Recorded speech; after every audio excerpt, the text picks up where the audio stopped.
My name is Scarlett Ainsworth, and I am 34 years old. To the world, or at least the very small, very niche world of high-stakes international arbitration, I am known as S.A. Vance, a name I chose for its deliberate and protective anonymity. To my family, a constellation of diplomatic luminaries, I am just Scarlett. Scarlett, the quiet one, the bookish one, the one with a knack for languages. A knack. They use that word like you'd describe someone who's good at baking cookies or arranging flowers, a charming, utterly unserious hobby. They have no idea that my knack is a scalpel I wield in boardrooms and hearing chambers across the globe, dissecting contracts and suturing conflicts worth billions. Tomorrow, that scalpel will be pressed to the throat of my mother's career-defining negotiation, and she's the one who will be on the table. She has absolutely no idea that I am the person with the power to save her or to ruin her. Before I dive into the story of how I ended up in this impossible, terrifying, and frankly long overdue position, I wanted to ask you to let me know where you're watching from in the comments below. It's always incredible to see how far these stories travel. And if you've ever felt like the people closest to you see you the least clearly, maybe hit that like button. It helps more than you know. And if you're new here, think about subscribing. We're a community of people who understand that sometimes the quietest voices have the most to say. My life was a paradox, a carefully constructed double existence born from the casual, lifelong dismissiveness of the people who were supposed to build me up. The Ainsworths were not people who dealt in hobbies. They dealt in legacies. My mother, Ambassador Eleanor Ainsworth, was a force of nature, a titan of diplomacy who moved through the world with the unshakable certainty of a battleship. Her domain was the grand stage of geopolitics, a world of calculated risks and public triumphs. My father, Marcus Ainsworth, was a cultural attaché, the charming, velvet-gloved hand that complemented my mother's iron fist. He was softer, yes, but he was also the primary reinforcement for her worldview, the quiet cosigner on every judgment she ever passed. And then there was Liam, my older brother, the golden child, the crown prince.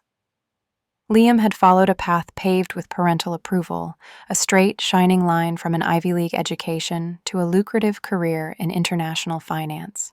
He was practical, he was successful, he was everything they understood and valued. And then there was me. I was the anomaly, the footnote in the family's grand narrative. My gift, this innate, almost unconscious ability to absorb and understand language, manifested early. I remember being 4 years old, sitting under the kitchen table, listening to our French nanny Delphine speak to her family on the phone. Her words were a river of sound, and I just waded in. Within months, I was chattering away to her, not just mimicking words, but forming my own sentences, understanding the jokes she'd murmur under her breath. My mother found it amusing. At a dinner party, she once had me perform for a visiting dignitary. "Go on, Scarlett," she'd urged, a proud smile on her face that wasn't for me, but for the impression my trick would make. "Say something in French for the ambassador." I did, and the man was delighted. Later, I overheard my mother in the hall. "Isn't it darling?" she'd said to my father. "A cute party trick." A party trick. That was the moment my gift was framed, not as a profound intelligence, but as a charming diversion. It was the first of 1,000 tiny cuts. This pattern calcified as I grew. When I was 16, I entered and won the National Linguistics Olympiad, a competition that required not just fluency, but a deep, analytical understanding of etymological roots, syntax evolution, and philology. It was the hardest I had ever worked on anything in my life. The final round was held in a university auditorium in Washington, D.C. My parents came, which was a minor miracle in itself. They sat in the third row, but I could feel their distraction like a physical presence. My mother was on her phone for most of it, no doubt managing some minor international crisis. My father kept looking around, nodding at people he knew, his mind clearly on the networking opportunities. When I was announced as the winner and given the medal, they clapped, of course. They smiled for the photo. But in the car on the way home, the conversation quickly pivoted. "That's wonderful, dear, truly," my father said, his eyes meeting mine in the rearview mirror for a fleeting second. "Now, Liam called with the most fantastic news. He's been offered a summer internship with Goldman Sachs. Can you believe it? He's only a sophomore." The weight of my medal suddenly felt like cheap tin. My victory was an appetizer cleared away to make room for the main course of my brother's real, tangible success. The final battle, the one that set the course for my secret life, was fought over my university applications. I knew precisely what I wanted to do. I wanted to attend a specific program that combined international law with a postgraduate focus on sociolinguistics and alternative dispute resolution. I saw a future where my knack was not a trick, but a tool, a way to bridge divides that pure legal or political maneuvering could not. I tried to explain this to my mother in her study, the room where she mapped out the world. She leaned back in her leather chair, her fingers steepled, her expression one of weary patience. "Scarlett, darling, let's be realistic," she began, her tone the one she used to manage the expectations of a junior attaché. "International law is a noble pursuit, of course, but linguistics, conflict resolution, it's also soft. It's not a path to influence, it's a support role. You could be a translator for the UN, I suppose. A very good one. But Ainsworth's lead, they don't interpret." The condescension was breathtaking. She saw my passion as a weakness, my chosen field as a service industry for more important people like her. That was the day I made my decision. I would lead, but I would do it on my own terms, in a world she couldn't see or comprehend. I accepted my place at the university, but when it came time to publish my first academic paper, a dense theoretical piece on how linguistic framing and pretrial discovery impacts settlement outcomes, I did it under a new name. Vance. It was my maternal grandmother's maiden name. My mother's relationship with her own mother had been a quiet storm of competition and resentment. Grandmother Vance had been a brilliant academic in her own right, a historian whose career had been curtailed by marriage and children. Using her name was a private act of rebellion and a tribute. It was also a shield. S.A. Vance could build a reputation on her own merits, untethered to the Ainsworth legacy and immune to its dismissive judgment. S.A. Vance could not be called a cute party trick. And so my two lives began to run on parallel tracks, never touching. In one life, I was Scarlett Ainsworth, the perpetually disappointing daughter. Family dinners were a masterclass in biting my tongue. "So, what are you up to these days, Scar?" Liam would ask, a lazy, patronizing drawl in his voice. "Still doing that little online translation thing? Making a bit of pocket money?" I'd smile and nod. Something like that. They heard translation, and their minds filled in the rest. A small, lonely apartment, a life of quiet academic obscurity. They pictured me with a headset on, translating tedious corporate documents for a pittance. The reality was so wildly different it was almost comical. As S.A. Vance, I was mediating a $100 million intellectual property dispute between a German pharmaceutical giant and a Japanese biotech firm, a process so intense it required me to be fluent not just in German and Japanese, but in the highly specific sub-dialects of patent law and organic chemistry. I spent a month in Geneva, living out of a sterile but luxurious hotel suite, my days filled with brutal, mind-bending negotiations. At the end of it, the case settled. Both CEOs shook my hand, their expressions a mixture of exhaustion and profound respect. The firm I worked for wired a success fee into my account that was more than Liam's annual bonus. 2 days later, I was at my parents' house for Sunday brunch, where my mother handed me a $20 bill as I was leaving. "For your groceries, dear," she'd said, patting my hand. I know things must be tight. I took the money. It was easier than explaining. The chasm between who they thought I was and who I had become was too vast to bridge with a single conversation. It would require an earthquake. That earthquake began with a tremor a few months ago at one of those very family dinners. The topic of the evening was the Qurayshi trade negotiation. The Republic of Quraysh was a small, resource-rich nation that had recently undergone a significant political upheaval. They were vital to a new U.S. trade initiative focused on rare earth minerals and technology sharing. My mother had been appointed lead negotiator, and it was the capstone of her career. But the talks were failing. "They're impossible," she said, swirling the wine in her glass, her frustration a thundercloud over the dinner table. "They're stonewalling on every key point. The old guard was predictable, but this new government is something else. They're proud and they're stubborn. We need a win here, a decisive one." Liam, ever the expert, began pontificating about currency valuations and market pressures, offering advice that was entirely irrelevant to the cultural impasse my mother was describing. My father nodded along, murmuring his agreement. I listened, and for the first time in years, I decided to speak. I had been following the Qurayshi situation closely, not for political reasons, but because their language was fascinating. It had a grammatical structure that was almost unique, one that lacked a true possessive case and was built around concepts of collective ownership and cyclical benefit. "You know," I said, my voice quiet, cutting through Liam's financial jargon, "I've read a bit about Qurayshi linguistic theory. Their entire worldview is shaped by it. The structure of their language prioritizes long-term communal gain over individual, immediate assertion. What they hear as demands, we frame as terms.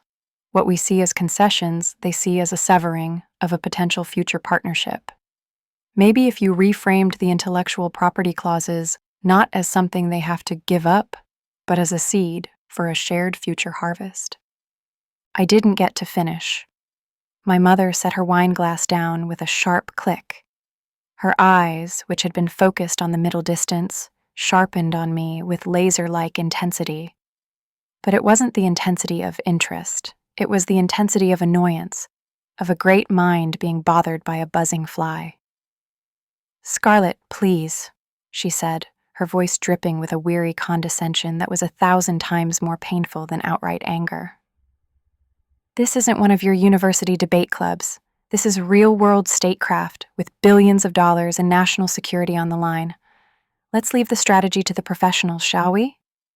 Liam smirked into his napkin.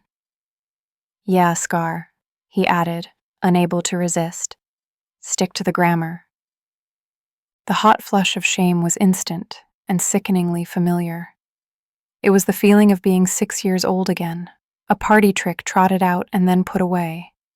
I shrank back into my chair, my brilliant insight turning to ash in my mouth. I said nothing else for the rest of the dinner, but that night something inside me shifted. The hurt was still there, but it was joined by a cold, hard anger. It was the feeling of a lock clicking into place. The key to that lock arrived 3 days ago via a secure video call from Dr. Eris Thorne. Eris was my mentor, my former professor, and the man who had first seen the steel beneath my quiet exterior. He was now a senior partner at one of the world's most prestigious international law firms, the one that managed the list of approved arbitrators for bodies like the World Trade Organization and the International Chamber of Commerce. He looked grave. "Scarlett," he said, forgoing any pleasantries. "There's been a development in the U.S. Quraysh talks. They're at a complete impasse. The new Qurayshi foreign minister, a woman named Kaylin Rostova, has formally rejected the American proposed mediator. She claims he's politically biased. She's invoked a treaty clause that allows her to demand a new, third-party lead arbitrator from the pre-approved neutral list. The State Department is furious, but their hands are tied. I listened, my heart beginning to beat a little faster. Okay, I said slowly. What does that have to do with me? Aris allowed himself a small, grim smile. Minister Rostova is a former academic herself. She's sharp as a tack, and she doesn't trust traditional diplomats. She believes the entire issue is one of cultural and linguistic misinterpretation. She specifically requested an arbitrator with a proven public record of absolute neutrality in corporate law, but also someone with a deep academic understanding of linguistic cultural nuance in high-stakes negotiation. He paused, letting the words sink in. She read your monograph, Scarlett, the one on linguistic framing. She doesn't know you're in Ainsworth. She doesn't know anything about your family. But she asked for S.A. Vance by name. The air left my lungs. The world tilted on its axis. They agreed, I whispered. The State Department? My Ambassador Ainsworth? They agreed to me? They had no choice, Eris said. It was either agree to someone from the neutral list, or Rostova would walk, scuttling the treaty entirely. Your name was put forth. The U.S. delegation reviewed your professional file. The S.A. Vance file. Impeccable record. Dozens of successful mediations. No known political affiliations. They saw the credentials, not the person. They think they're getting a quiet, meticulous legal scholar. They have no idea who is about to walk into that room. The question is, will you take it? I thought of my mother's face at the dinner table. Let's leave the strategy to the professionals. I thought of Liam's smirk. Stick to the grammar. And I thought of the quiet, unshakable certainty I had felt in that moment, the certainty that I was right and they were wrong. Yes, I said to Iris, my voice clear and steady. I'll take it. It's time. The earthquake was coming. The night before the negotiation was a study in controlled tension. I was in a suite at the Hotel President Wilson in Geneva, a place of hushed opulence and discreet power. From my window, I could see the city lights glittering on the surface of the lake, a cold, distant beauty that mirrored the feeling in my own chest. The room was littered with files, heavy binders with the crests of the United States of America and the Republic of Koresh embossed in gold. On my laptop screen, 2 documents were open side by side. The final offer from the U.S. delegation, its pages filled with aggressive, uncompromising legal language, and the final counter from the Koreshi delegation, its language flowing, poetic, and maddeningly vague to a Western legal mind. One was a spear. The other was a net. And I was the one who had to find a way to make them shake hands. My mother's signature was on the bottom of the U.S. brief. Ambassador Eleanor Ainsworth. Seeing her familiar, confident script in this context felt like a physical jolt. It was the signature I'd seen on my report cards, on birthday checks, on permission slips. Now it was on a document that represented one side of a conflict I was legally bound to adjudicate without favor. The sheer, terrifying weight of it all began to press down on me. I stood up and walked to the window, wrapping my arms around myself. Who am I in this? The question echoed in the silent room. Am I Scarlett, the daughter, finally getting her moment to prove her mother wrong? A small, dark part of me thrilled at the thought, the part that still stung from a lifetime of being underestimated, the part that fantasized about the look on her face when I walked into that room. That part of me wanted victory. It wanted revenge. But then there was the other part of me, the part that was S.A. Vance. Vance was a professional. Vance was dispassionate. Her entire reputation, the very reason she was in this hotel room at all, was built on a foundation of unassailable impartiality. She didn't have a mother. She had a party to the dispute. She didn't have a family. She had a potential conflict of interest to be managed. To do this job correctly, to be the person Minister Rostova and even the U.S. State Department had unknowingly hired, I had to kill the Scarlet that was driven by hurt and ego. I had to become Vance, entirely. I took a deep breath, the cold glass of the window against my forehead. The battle for the Kurishi Treaty was tomorrow. The battle for my own soul was happening right now. My phone rang, shattering the silence. The caller ID read, "Mother." My heart hammered against my ribs. I let it ring twice, then answered, pitching my voice into the deliberately neutral, slightly vague tone I used for Scarlet mode. "Hi, Mom." Scarlet, thank God. Her voice was sharp, frayed at the edges. It was the sound of a general whose battle plans were going awry. "It's absolute chaos here, just calling to check in." There was no "how are you?" no "what are you up to?"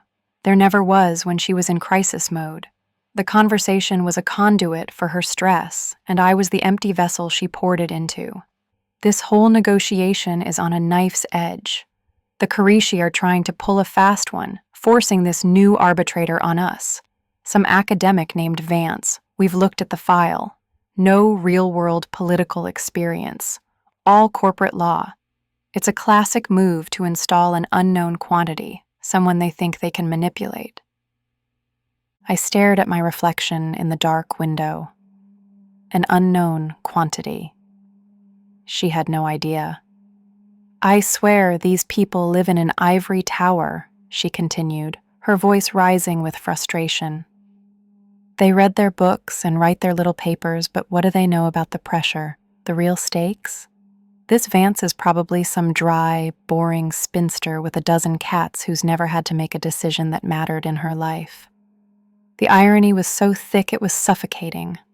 I wanted to laugh, I wanted to scream, I wanted to say, "The boring spinster is in a 5-star hotel about to decide the fate of your treaty, and she doesn't own a single cat." But I said nothing. I just made a quiet, non-committal sound of sympathy. "What do they know about what it takes to get something done in the real world?" she asked, the question purely rhetorical. I looked at the files on my desk, at the complex web of law and culture I had spent the last 72 hours untangling. I know exactly what the stakes are, I thought. I know what it takes. And I know something you don't. I know there's a path through this, a path you're both too blind to see. "Listen, I have to go," she said abruptly, her mind already back in the fight. "We have a pre-briefing at dawn to figure out our strategy for this Vance person. We need to be ready to put them firmly in their place. Wish me luck." She hung up before I could answer. I slowly lowered the phone. The call had been a crucible. The searing heat of her casual, unknowing insults had burned away the last vestiges of my vengeful anger. It was no longer about proving Scarlett's worth. It was about demonstrating S.A. Vance's. Her dismissal wasn't an attack to be answered. It was a data point, an example of the very blinkered adversarial thinking that had stalled these talks in the first place. My purpose became crystal clear. It wasn't about family. It was about duty. A new sense of calm settled over me. This was no longer a confrontation, it was a procedure. I began my preparations like a ritual. I went to my suitcase and pulled out the clothes I had chosen. It was a suit, a severe charcoal gray sheath dress and matching jacket by a designer known for sharp architectural lines. It was armor. There were no soft fabrics, no bohemian flourishes that my mother so often criticized as unserious. I laid it out on the bed alongside a pair of simple, low-heeled black pumps. Practical, authoritative. I pulled my hair back, scraping it into a tight, low bun at the nape of my neck until not a single strand was out of place. I looked in the mirror. The face looking back was not Scarlett Ainsworth's. The softness was gone, the uncertainty smoothed away. The face was a mask of professional neutrality. It was the face of Vance. I spent the next hour practicing my opening statement. speaking it aloud to the empty room. I pitched my voice lower than my normal speaking tone, stripping it of the lilting cadence my family knew. The words were formal, precise, and cold. Good morning, ministers, ambassadors. I am S.A. Vance. I will be presiding over these proceedings. I said it over and over until the name felt more real than my own, until the voice was second nature. As I was packing my leather briefcase, my phone buzzed with an incoming text message. It was from Eris. It read, "The file is the file. The law is the law. You are the authority in that room. Remember that. They are coming to your court, not the other way around." That single message was the final piece of reinforcement I needed. It was an anchor in the storm of my own identity. He was right. It was my court, and court was about to be in session. For the last time, I returned to the two proposals on my screen. I closed my eyes and let the two linguistic structures I had been studying fill my mind. The American proposal was a fortress, built with the bricks of whereas, therefore, and shall. It was designed to repel, to defend, to win. The Karishi proposal was a river, its clauses flowing with words of becoming, nurturing, and sharing. It was designed to envelop, to connect, to grow. They weren't just arguing about patents and tariffs. They were speaking two different conceptual languages. My mother, the great diplomat, saw only the fortress and prepared for a siege. She couldn't see the river flowing around her, seeking a way in. I saw the point where a sluice gate could be built, a place where the fortress's moat could be fed by the river, benefiting them both. It was a complex, elegant solution, a piece of legal and linguistic architecture that only I could design. I began to type, my fingers flying across the keyboard. I wasn't just preparing to arbitrate, I was preparing to build. The walk from the elevator to the negotiation room felt like the longest journey of my life. The corridor in the Palais des Nations was a cathedral of silence, long and sterile, the air tasting of floor polish and faint institutional anxiety.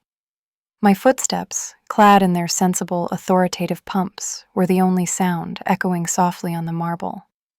My heart was a frantic drum against my ribs, a wild, panicked rhythm under the calm facade of S.A. Vance. Every instinct screamed at me to turn around, to flee back to the safety of my anonymous life.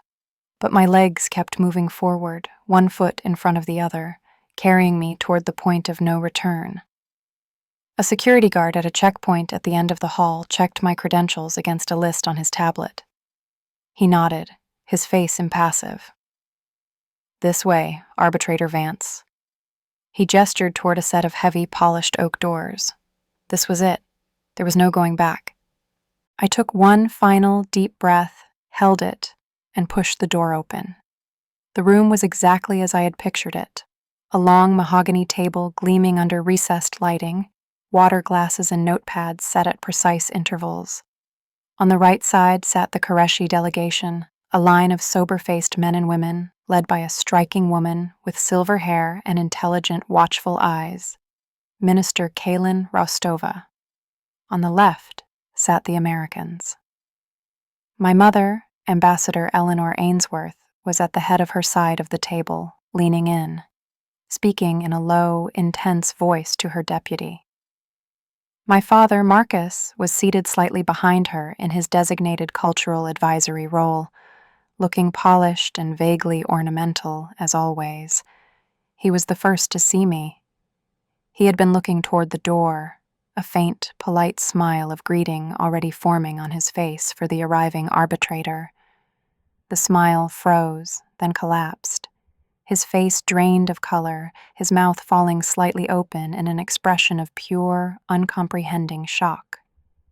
He made a small, choking sound and nudged my mother's arm. Eleanor looked up, her expression one of sharp annoyance at being interrupted. Her eyes scanned past me, looking for the real arbitrator, then snapped back to my face. The next 5 seconds unfolded in excruciating slow motion. I watched her mind process the impossible. First, confusion. "Scarlet, what are you doing here?" Then, irritation. "This is a secure area. You can't be here." Then, the slow, dawning, catastrophic horror as her brain connected the dots, the name Vance, my grandmother's name, the unexpected appointment, my presence in this room, dressed not as her daughter, but as a stranger. Her face, usually a mask of formidable control, became a transparent canvas of disbelief. She went visibly pale, a stark, chalky white beneath her carefully applied makeup. A junior aide on her team, completely oblivious, started to rise from his chair. "Ma'am," he began, his voice officious, "this room is restricted to delegation members and the arbitrator only." I did not let him finish. I walked forward with a steady, deliberate pace, my heels clicking with measured authority on the polished floor. I ignored the aide, ignored my father's slack-jawed stare, and walked directly to the empty seat at the head of the table. I placed my leather briefcase on the gleaming surface with a soft, definitive thud. The sound seemed to echo in the suddenly silent room. Only then did I lift my head. I let my gaze travel slowly down the Qureshi side of the table, making brief eye contact with each member, and then did the same with the U.S. side, my eyes sweeping over the stunned faces of my mother's team. I saved my mother for last. Finally, I looked directly at her. My voice, when it came, was the voice I had practiced. It was cool, clear, and utterly devoid of emotion. It was the voice of Vance. "Good morning, ministers, ambassadors. I am S.A. Vance. I will be presiding over these proceedings." The silence that followed was absolute. It was a dense, heavy vacuum, a black hole that sucked all the air and sound out of the room. My father looked as if he might faint. My mother's team stared, their faces a comical mixture of confusion and shock. The Qureshi delegation, however, was watching with a new, razor-sharp intensity. Minister Rostova's eyes, narrowed in shrewd assessment, darted from my face to my mother's, and a flicker of understanding, of profound, appreciative irony, lit them from within. She understood the power dynamic that had just detonated in the room. My mother found her voice first. It was a choked, strangled whisper, a sound I had never heard from her in my entire life. "Scarlet? What is the meaning of this?" The use of my name, of our relationship, was a desperate attempt to pull me back into the familiar hierarchy, to reassert her control. I would not allow it. I met her gaze, but my reply was pitched for the entire room, a formal, public statement. "Ambassador Ainsworth," I said, my tone as cold and hard as the marble floor. "For the purposes of these proceedings, my name is Arbitrator Vance. I would ask that you and your entire delegation address me as such. Our personal relationship, and any others in this room, have no bearing on the integrity of this process. Is that understood?" The formal title, the public rebuke, landed like a physical blow. It stunned her into silence. Her mouth closed. The color rushed back into her face, a tide of furious, humiliated red. Before she could recover, I turned my attention to the room at large, taking command of the procedure. "The foundation of this arbitration rests upon absolute impartiality," I announced, my voice ringing with authority. "Therefore, before we begin, I must make a formal disclosure. I have a pre-existing familial relationship with two members of the United States delegation, Ambassador Eleanor Ainsworth and Mr. Marcus Ainsworth." I let the statement hang in the air for a moment, letting the full weight of it settle on everyone present. "I will now poll both delegations. If either party believes this constitutes an irreconcilable conflict of interest that would prevent me from arbitrating fairly and without prejudice, you must state your objection now." I turned my gaze deliberately to the Qureshi side. "Minister Rostova, we will begin with your delegation." This was the critical moment. Rostova held my entire career, and this treaty in her hands. She could have used the opportunity to declare a mistrial, to accuse the Americans of a deceptive ploy, to score a massive political point. She held my gaze for a long moment, a silent communication passing between us. Then, a small, almost imperceptible smile touched her lips. "Arbitrator Vance," she said, her voice rich with implication. "My government selected you based on your unimpeachable public record of integrity and your unique professional expertise. We find your disclosure to be a sign of that very integrity." She paused, then delivered the masterstroke. "We trust your professionalism completely. The Republic of Koresh has no objection." It was a staggering move. She had not only backed me, but she had also cornered my mother, wrapping my own professionalism around me like a shield and handing it to me as a weapon. Every head in the room swiveled to face my mother. She was trapped, utterly and completely trapped. If she objected now, she would be admitting to the world that she believed her own daughter was unprofessional, or worse, that she herself could not be professional in my presence. It would make the U.S. look weak and foolish, and it would kill the treaty she had staked her reputation on. If she agreed, she would be formally ceding all authority in this room to the daughter she had dismissed her entire life. Her jaw was clenched so tightly I could see the muscles pulsing in her cheek. Her eyes burned with a mixture of fury, betrayal, and raw humiliation. Through gritted teeth, each word a piece of glass she was forced to swallow, she spoke. "The United States has no objection." I gave a sharp, decisive nod. The trap had closed. The old world was shattered. "Very well," I said, my voice now the undisputed sound of authority in the room. I opened my briefcase and took out my files. "Then let us begin. The agenda is before you." The previous sticking point was Article 4 of the draft treaty, concerning the protocols for technology transfer. The Qureshi proposal from our last session is on the table. "Ambassador Ainsworth," I said, looking directly at her, using her title like a sharp, pointed stick. "The floor is yours. Your response?" I had done it. I had taken my seat at the head of the table. The hours that followed were a masterclass in my craft. I was no longer Scarlett Ainsworth, daughter in the shadow. I was S.A. Vance, and this room was my theater. I was flawless.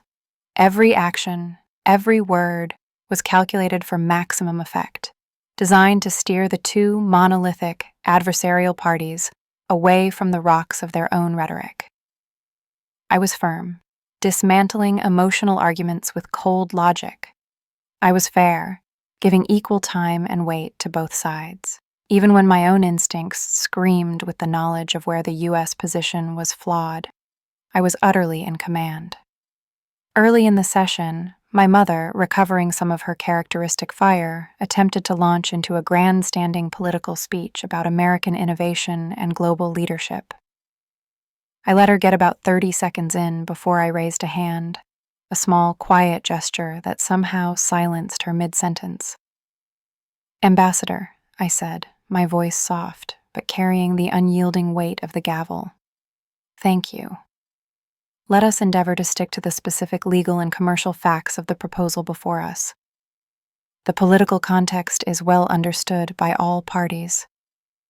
It was a gentle rebuke, but in this hyper-formal setting, it was the equivalent of a slap. She fell silent, her lips a thin white line. She did not try it again. My father, for his part, seemed to have shrunk. He sat rigidly in his chair, avoiding my gaze, his face a pale mask of discomfort. He, who had always glided through life on charm and affability, was utterly lost in this new, harsh reality. He was a courtier who had woken up to find the princess he'd ignored was now the queen. The Qureshi delegation, meanwhile, was starting to relax.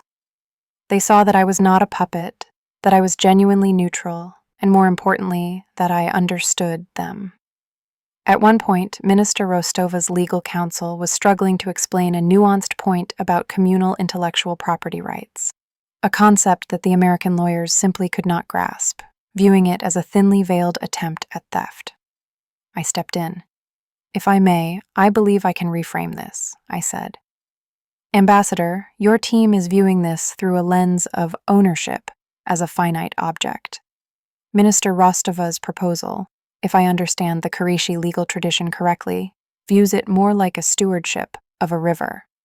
You do not own the river, but you have the right to draw water from it, with the understanding that the river must continue to flow downstream to nourish other villages. Is that a fair analogy, Minister?" Minister Rostova looked at me with open astonishment, then broke into a genuine smile.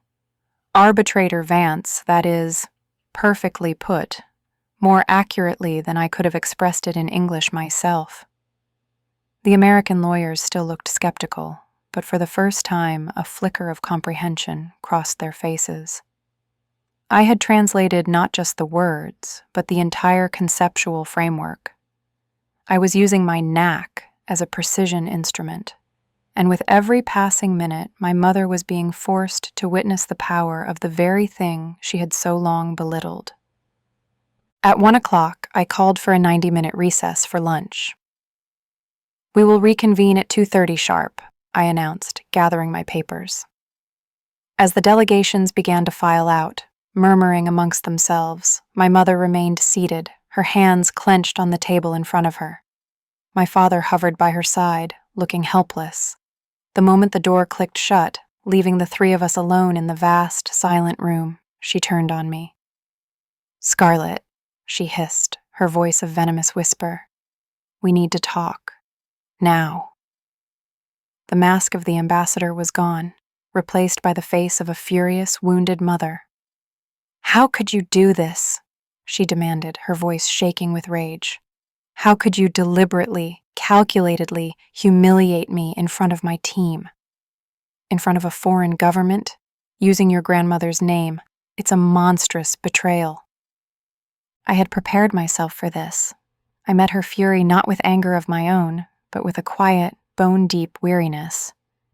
"Humiliate you?" I asked, my voice dangerously calm. "How exactly did I humiliate you?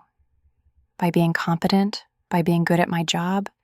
The job, I might add, that I was selected for on my own merits by the very people you're negotiating against." I took a step closer to the table. "You never once asked, Mom. In 10 years of my building this career, you never once asked for a single detail. You called me an ivory tower academic last night. You told me I should stick to grammar." I looked her dead in the eye. "Well, this is my grammar. This is my language. And for the next 2 days, in this room, everyone, including you, will speak it, or you will fail." "I am your mother!" she cried, the last-ditch appeal to an authority that no longer held sway here.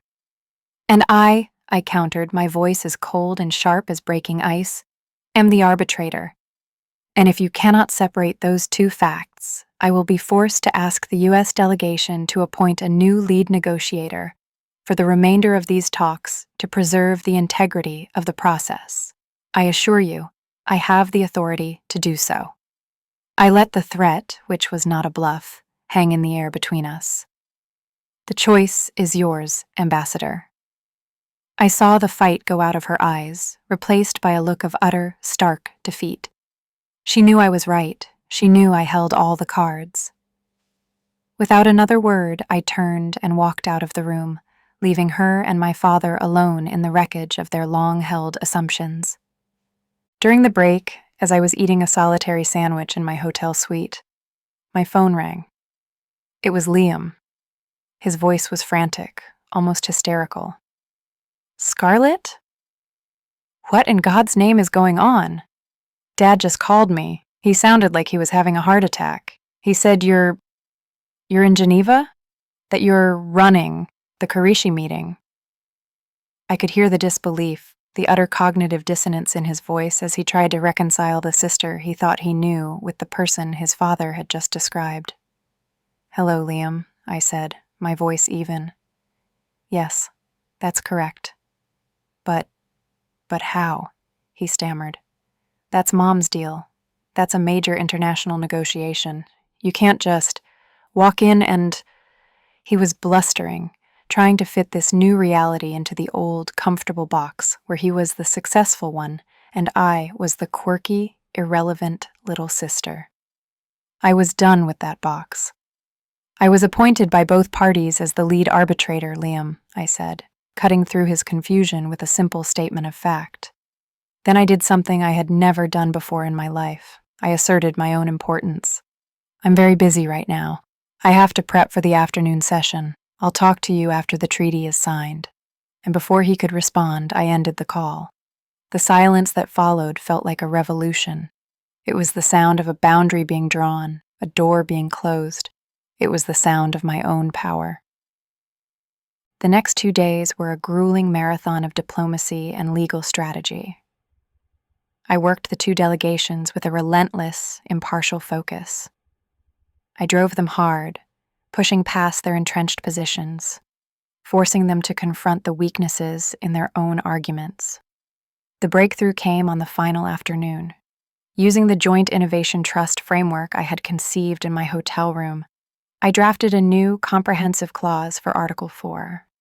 It was a marvel of legal and linguistic dexterity, a structure that protected the American patents as foundational assets of the trust, while allowing for a phased knowledge dissemination program that would give the Quraishi the technology transfer and workforce development they needed. It was a bridge built of carefully chosen words, a win-win solution that had been hidden in plain sight. I presented it to the 2 delegations. There were hours of intense, clause-by-clause debate. Lawyers on both sides picked it apart, tested it for weaknesses, and ultimately found it sound. My mother, to her credit, recognized the brilliance of the legal architecture. I saw a flicker of something in her eyes as her top legal counsel explained the genius of the liability structure. Not pride, not yet, but a kind of grudging, shocked respect. The kind a chess master might feel for a brilliant, unexpected move from a novice opponent. At 5 p.m. on the 3rd day, both lead negotiators gave their assent. The deal was done. The treaty was brokered. The signing ceremony was a small, formal affair in a much grander hall. The flags of both nations stood behind a long table. Cameras flashed. My mother, her public face of formidable composure firmly back in place, sat next to Minister Rostova. They signed the treaty documents, the treaty that I had saved, with the solution that I had drafted. As the official arbitrator, I stood behind them, a silent, neutral presence, my role officially concluded. After the handshakes and the polite smiles for the press, as the room was clearing, Minister Rostova approached me. She bypassed my mother and walked directly to me, extending her hand.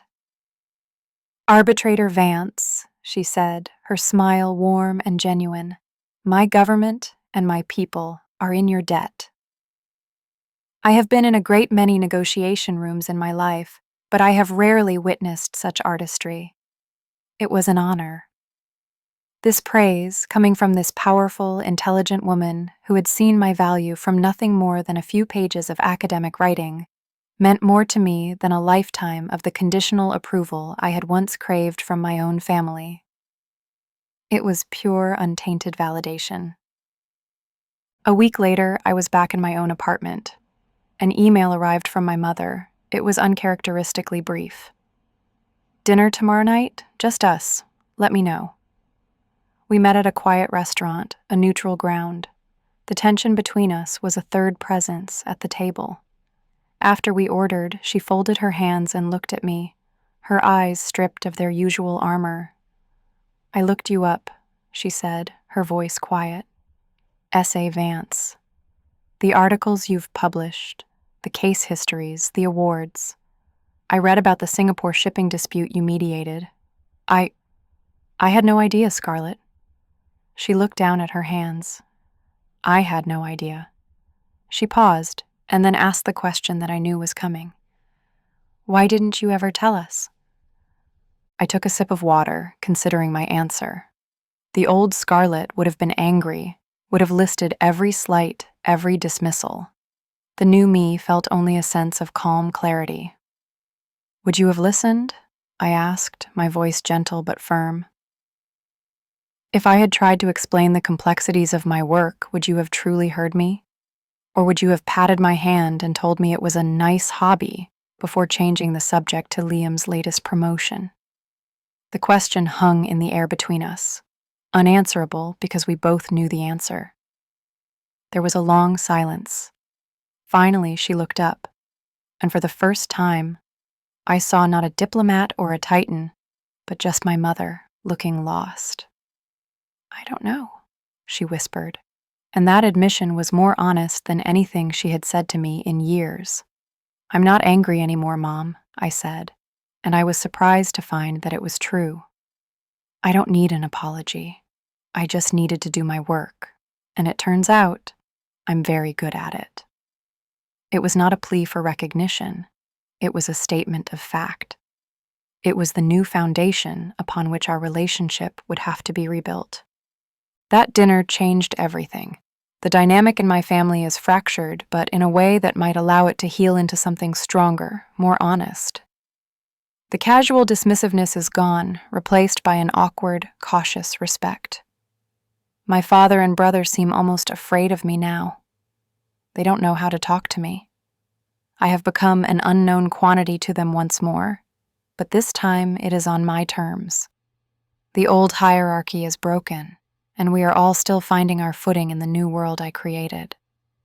Looking back, I realize that being underestimated, as painful as it was, gave me a strange kind of gift. It was a cloak of invisibility.